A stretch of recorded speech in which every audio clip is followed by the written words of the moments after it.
Greetings, Patrick here. Dollar Tree Theater. That's right, we are back with another episode of Dollar Tree Theater. So today, we are going to do something a little different. I've been watching The Love Boat recently, and the old show from the 70s. And it's been very entertaining, and we're definitely going to be talking about it sometime. But we're actually not going to be talking about it today because now we're going to be talking about something a little different. Um, Instead of talking about the Love Boat, we're going to talk about why ships sink. That's right. So why do ships sink, right? Uh, this is episode number 107, 126 of the award-winning Nova program on PBS. PBS has done over 50 seasons of shows. It's a science show on PBS, extremely popular. Um, Tons of programs, episodes, all science based. Tremendous show, tremendous, and it's one of the most popular shows that PBS produces. Uh, so I got my copy of this, as you can see here, and a little bit here. This is actually a library copy. This is one of the things I look for when I go to my local library. I look for science for documentaries, and I've done a few documentaries throughout my reviews here on my channel. But I thought I'd go ahead and talk about this for Dollar Tree Theater. Of course, Dollar Tree Theater is the series where we watch and review movies, programs, TV shows, whatever that we've gotten for $1.25 or less. It's a concept that was created by our good friend Josh Hobbs from Hobbs Horror, and we're also joined in it by our good pal Mr. Bones. So anyway, why ships sink? It's this came from episode 30, season 39 of Nova. This is was put out in 2012, and this is a synopsis of it. 20 million passengers embark on cruises each year. Vacation in deluxe rolling cities that offer everything from swimming pools to shopping malls to ice rinks. And the ships just keep getting bigger. No kidding about that. Some of the ships now, I mean, they're so enormous. There's no, we're talking like from ships like the Pacific Princess, the ship that was on the Love Boat, which featured 600 passengers and maybe 150 to 200 crew, are now ships now that can carry up to 4,000 people or 6,000 people with 2,000 crew. So basically, what it is like if a ship that size gets in trouble, well, there ain't enough lifeboats.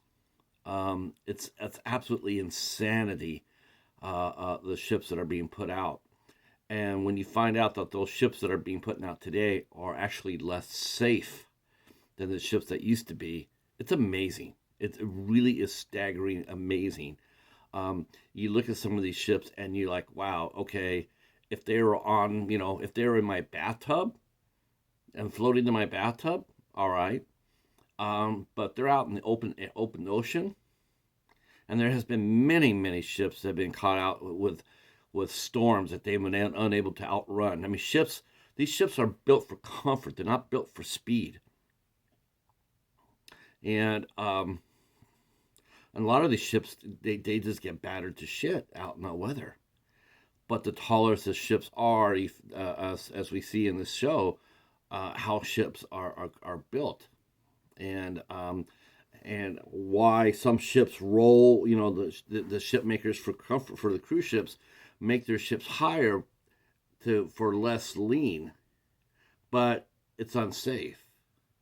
The ones with a better a balance, more centered balance, lower into the water, it may rock the ship a little bit more, but it's a lot more safe.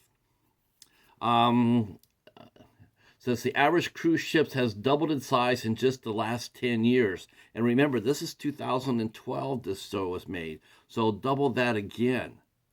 The ships today that were probably being built as this special was being released are even more gigantic before. The ships today make the Love Boat look like it makes it look like a small boat. It's not really much of a ship. It makes it more like a tugboat almost. Sub engineers fear that these towering behemoths are dangerously unstable, and the recent tragedy of the Costa Concordia, that was horrible, has raised new questions about their safety. Now, Nova brings together marine engineering and safety experts to reconstruct the events that led up to infamous cruise disasters, including the ill-fated Concordia, the Sea Diamond, and the Oceanos. Yeah. And the Titanic, they talk about the Titanic as well, and they compare the construction of the Titanic versus the construction of the ships today. And they do emphasize on what happened to the Costa Concordia, which was a ship that was operated off the coast off Italy and sank in 2012 with the loss of 32 lives. It talks really about how a lot of these ships are the crews that are manning these ships.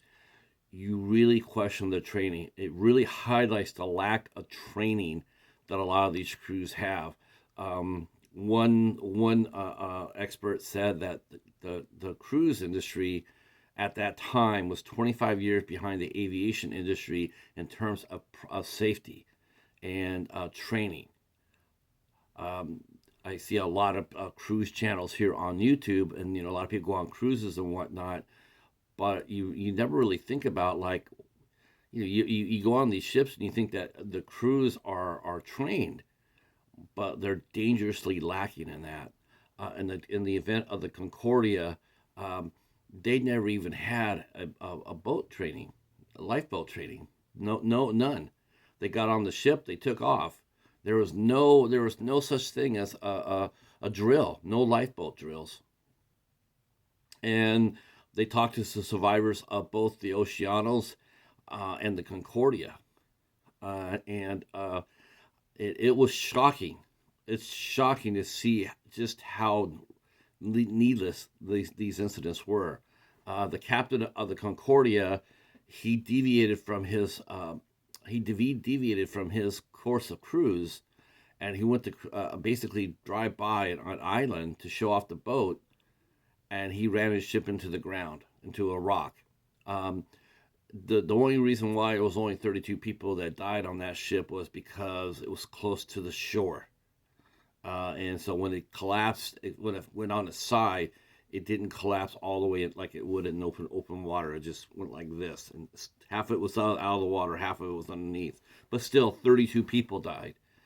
The Oceanos, it also caught on fire. It also got leaked, and water came in there, and the crew did nothing. A passenger, entertainment, one of the people hired for entertainment, he went to find out what was going on, and all he saw was the crew was abandoning the ship. He went to the bridge. There was nobody on the bridge. The captain of the ship was outside smoking and had no idea that his ship, or didn't care that his ship was in danger of sinking, which it ended up doing. Only because of this gentleman was able to get on the radio and call for Mayday, that as many people as they had that were saved. There's people that were saved. I mean, they could have all died through the inactions and the cowardice of the crew. The captain of the Concordia, he abandoned ship. He abandoned ships. He said that he fell. He said he fell off into a lifeboat. No, I'm not kidding. He said he fell off his ship into the lifeboat. When the Coast Guard commanded him to go back on the ship to help oversee the evacuation, he refused. He also was arrested and charged with 32 counts of manslaughter. It's a scary show, and it's shocking. But really, more shocked me more than anything else was this is 2012, and then we seen the ships here in 2024.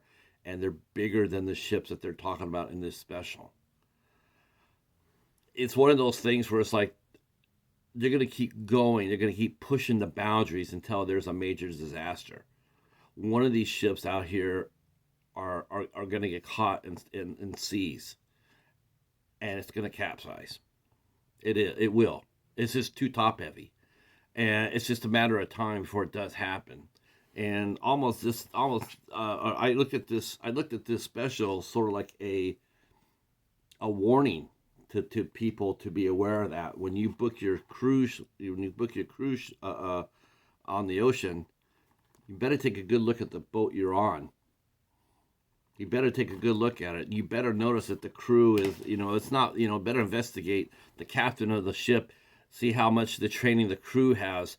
And the first thing too, and it sounds funny as hell saying it, but when you go onto your cruise ship, you better have an escape plan. You better have a life jacket. You better know where the boats are, lifeboats are at, and you better not just stand around and wait. Like if the lights all go off on your boat, head topside to that lifeboat. Sounds scary, doesn't it? But it's going to happen, and this show just basically tells you that it's just a matter of time. Fascinating. Well worth watching. The whole series of Nova is worth watching, and if you ever find a copy out when you're out in the wild, if you're a film hunter like myself, highly recommend it. Highly recommend grabbing any Nova that you can find. There's over 950 episodes of the show out there now, and a lot of them have been released on DVD. So if you can find a copy of this, might be able to get this through eBay or Amazon. Highly recommend it. I know I said it's 2012, but the information is ageless. It's evergreen. What's important then is important now. All right, that's it for Dollar Tree Theater. Love documentaries. All right, well, thanks for watching. If you're a cruise, have you been on a cruise? You ever had a misadventure on a cruise ship? Drop it down in the comments below. Tell us about your adventure. Have you ever been scared while you're on a cruise? What's the most scariest thing you have seen? Does weather bother you very much? Do you get seasick? Drop it down in the comments. I'd like to know. All right, well, that's it for this episode of Dollar Tree Theater, and we'll see you for the next one. Peace.